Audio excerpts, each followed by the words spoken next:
Knicks and Bucks, they allow one man to beat them tonight. A team that got all his aspirations of going to the finals. They say it's their year. Got Mike Brown as the head coach. And they allow one man to beat him tonight. I wouldn't say one man. They did have another guy, Ryan Rollins. He scored 25 points, helped him out, gave him that dynamic duo between the both of them. But basically, it was all Giannis, the Greek freak, barreling down the lane, getting layups and dunks. Terrible loss by the New York Knicks. Embarrassing, if you ask me, considering the fact what you're supposed to do this year. Mike Brown, where's the barrier? How can you allow? I never understood this all year since Giannis been in the league. If you allow one man, this man is not even a shooter. Don't even hit three-point shots. Very rare. Barely hit jump shots. That's very rare. Most of his action is inside the paint. You can't stop one guy from rallying to beat you single-handedly with all that talent you got on this team. All the talent. All the height. You mean to tell me you can't build up a barrier, what they always say, when Giannis has the ball right before he gets half court, you set up a barrier as a team, forcing him to come off the ball? They allowed this guy to barrel down the lane, dunking on people, getting in ones, getting people in foul trouble. It's embarrassing for the Knicks.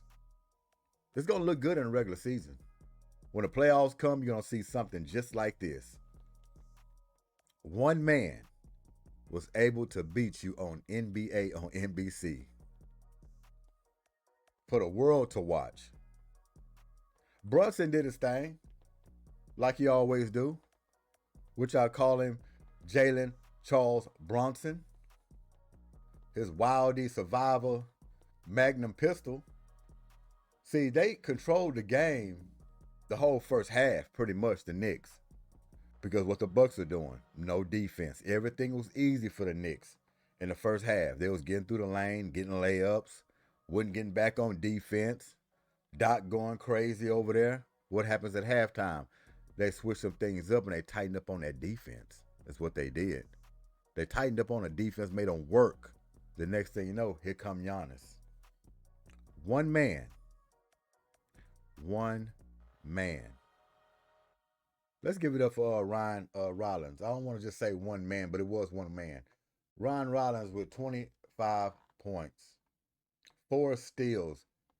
He didn't just play offense. He D'd up. He got steals. 4 steals. 4 assists. 5 for 5 on the free throw line, 4 for 4 on his 3-pointers. 100% on his 3-pointer, 8 for 11 from the field. The man was hot. Hot. He will be getting more playing time. You could bet your bottom dollar on that. He had 26 minutes tonight. Probably going to amp that up to about 38 to 40 with a performance like that. You look at the box sheet. The next guy has 11 points. Besides Giannis and Ryan Rollins, next guy has 11 points. Everybody else is singled out.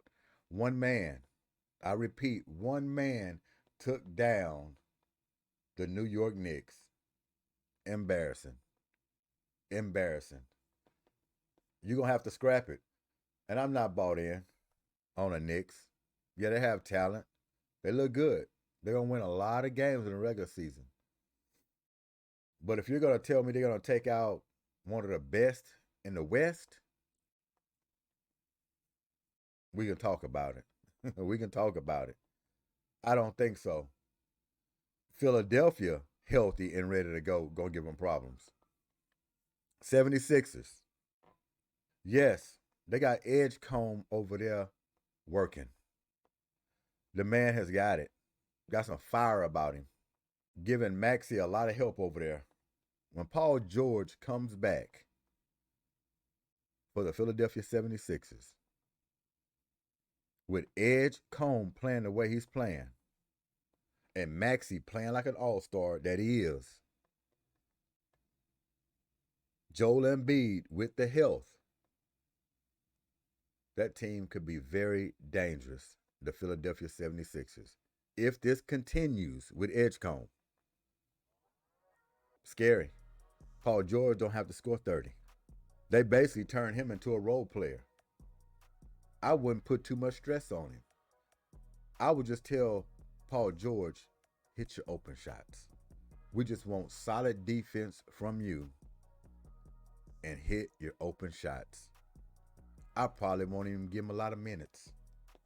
I have him down the stretch, but throughout the other quarters of the game, we're going to rest him because we know his history. He's never there when it counts now. He's always injured. Patty cake him through. Last 6 minutes of the game, make sure he's in there. But no, they don't have to rely on his offensive punch. Not no more. Not this stage in his career. Not how this team is developed. Young talent they got now. People are stepping up. So, yeah, I'm not bought with the Knicks. I'm not. There's other teams out there can take them down. Especially pulling off stuff like this when you allow one man to beat you single-handedly. And I know it's the Greek Freak. But you have to stop that. And you can stop it by meeting him on a point of contact, forcing him to come off that ball. Forcing him to come off of it. I'd rather lose with an array of three-pointers than allow this man barreling down, full steam ahead, putting pressure on my defense, rallying his team, getting the crowd crazy. Don't make any sense. But yes, the Milwaukee Bucks took him down 121 to 111. There it is. And we're going to transition. But they're looking good. The Miami Heat. Spo got them playing different basketball over there. He got them swinging the ball, running the floor.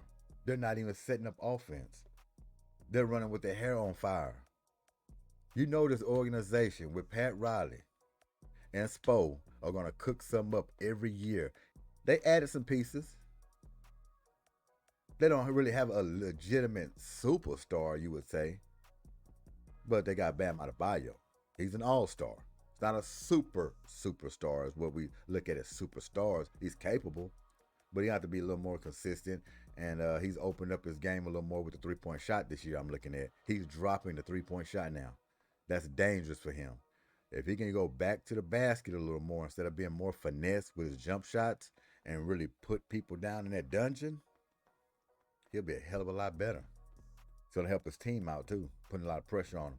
But the Miami Heat are looking good, winning games so far early in this season. They're going up and down. They're not even thinking about it. Anybody can be the hero. They're swinging the ball, going fast, putting up shots.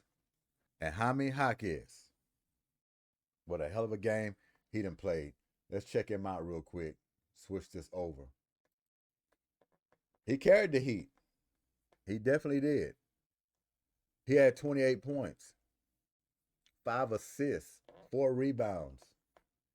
Hit his free throws, 8 for 8 from the free throw line, 2 for 4 on his threes, 9 for 14 from the field.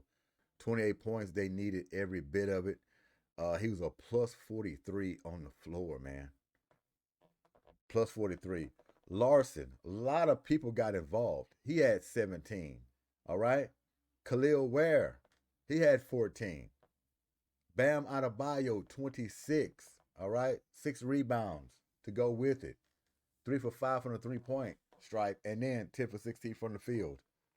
Andrew Wiggins dropped in 21. Anytime you get 21 from Wiggins, that's a big plus because he has fallen off last few seasons himself. Sometimes he can score 5, 8 points, and they don't even have Tyler Hero in there yet.